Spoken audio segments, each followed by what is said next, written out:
You know, making the decision to seek help can be really difficult. However, we have friends right here who are here to help. We are thrilled to have Gordon Greer from Pine Rest joining us. And Gordon, welcome. Thank you. You know, the idea of speaking to a counselor, going to a therapist, it's something that people may feel like they really want to go, but they don't know how to do it. Sure. Help us out. Yeah, it's really an important thing. And a lot of times people they know that they are really struggling or they're having some kind of distress, or maybe someone that cares about them is expressing that. And it's pretty clear, you know, they're very depressed, they're not getting out of bed, they're having trouble at work, things of that nature. But sometimes people really, they want to seek help and yet they don't know if their problem is sufficient enough or if it's enough. If it's big enough exactly, to go to a counselor. Exactly.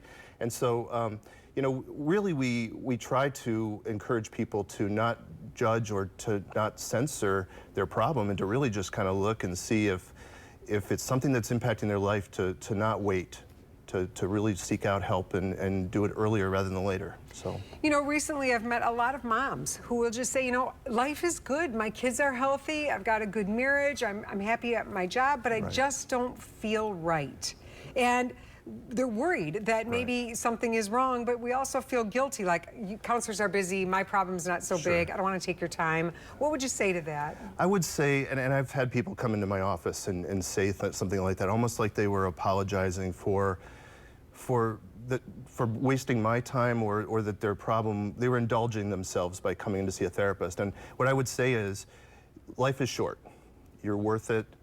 A lot of times when someone comes in, at the very least I can tell them or confirm that they're not crazy. You know, people aren't crazy, situations, our lives get crazy, but people aren't. And really sometimes just reassuring them. And it also gives us a chance, if we're not talking about a crisis, it gives us a chance to really the freedom to talk about other things, values, dreams, other things that, you know, living well. Really. And so you're saying sometimes we just need someone to talk to. And, absolutely. You know, life is busy in our family lives. We don't want to burden people. And to just come in and know we can talk things through. Absolutely. Yeah. And because sometimes we, you know, we sometimes worry that we have to have the answer already, or that we have to know what to ask or even to articulate it. But you don't need any of those things in order just to come in and sit down with a person who's a neutral observer, non-judgmental, a person that can give a unique slant and perspective.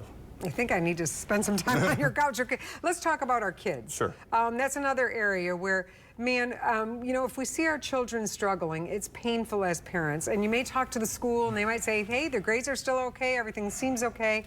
If parents just have that feeling, is it okay to call? Absolutely, absolutely.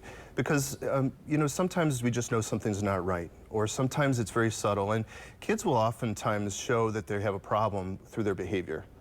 And we are so busy that some days we don't eat with each other and we lose track of one another. I think that's a normal thing. So yeah, if a child is having some anxiety, they're having difficulty going to school, their friend group is changing, any of those kinds of things. Absolutely. So how do we do this? Can we just pick up the phone and say, hi, Pine Rest, I want to speak with someone? You can do that. You could Really? always talk through your primary care doctor. Some people go through that avenue, and a lot of times primary care doctors are incredible allies for kids' mental health and adult mental health. But yes, absolutely, you can just call Pine Rest, and they have a central access point to make it extremely easy for people, and then we have locations all over West Michigan, including outside of West Michigan, and so we try to make it really easy, and they pair people according to gender preference and specialty, really. You know, that makes me feel good to know that we have a place, if maybe you're in between doctors or you're not sure about insurance, and you can actually just call Pine Rest directly. Absolutely. Yeah. That's great. And I have had people come in and just come in one time and say, this is what's going on, and sometimes I've seen their relief when I said, look, this is a legitimate problem, but there's nothing wrong with you. And so that's And there's a one-time visit. Sometimes it is. But that's assuring to know that it's just correct. Sometimes you just need to get something off your chest and have someone else validate that. No long-term contracts. Yeah. So. Thank you so much for all you do at Pine Rest and for keeping our community well. Oh, my pleasure. Thank you. We'll be right back with more.